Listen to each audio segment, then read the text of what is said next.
Всех приветствую, дамы и господа. Оригинальное видео было снято 18 января 2021 года. Не знаю, как-то я случайно вообще вспомнил про этот канал, про свой, который я хотел вести на английском, вообще без закадрового голоса. В общем-то, этот канал стал заброшенным, тот канал.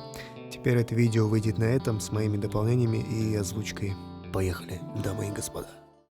Я думаю, озвучка будет прям по ходу видео. В общем-то, пока я играл в 5-й раз, на тот момент это был 21 год, у меня появились идеи насчет вот этих экспериментов. В общем-то, первый эксперимент — это в начале игры, когда солдаты вас сзади подпирают. В общем-то, что будет, если подождать? Так я простоял 5 минут, и ничего, собственно, не произошло. Было бы, конечно, неплохо, если бы разработчики многих игр прорабатывали подобные моменты, но скорее всего, это не особо нужно. Этот момент довольно-таки интересный. Что будет, если побежать прямо на Дэвида в главе, когда Элли сбежала из плена каннибалов? В момент в начале этой главы Дэвид стоит на улице, разговаривает с одним из своих людей. И что будет, если выбежать и, в общем-то, побежать прямо на него?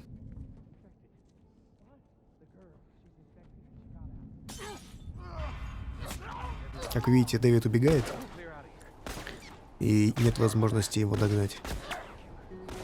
Вот, он убежал, и он говорил так, как будто бы Элли не появлялась. Я пробовал несколько раз это сделать, но после первого раза он больше не появлялся. После вашей смерти Дэвид почему-то не появляется, и вместо него будут разговаривать каннибалы. Очевидно, что это какой-то баг или недоработка разработчиков. Не знаю, почему это не исправили, но, в общем-то, не особо важно. Следующий момент, который меня интересовал за многие прохождения этой игры. Смогут ли светлячки пробраться через эту дверь, которую Джоэл подпирает металлическим стулом?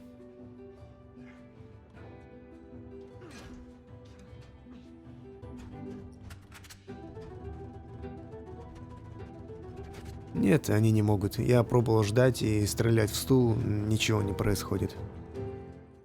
Солдаты, которые убили Т, заскриптованы и убьют вас моментально.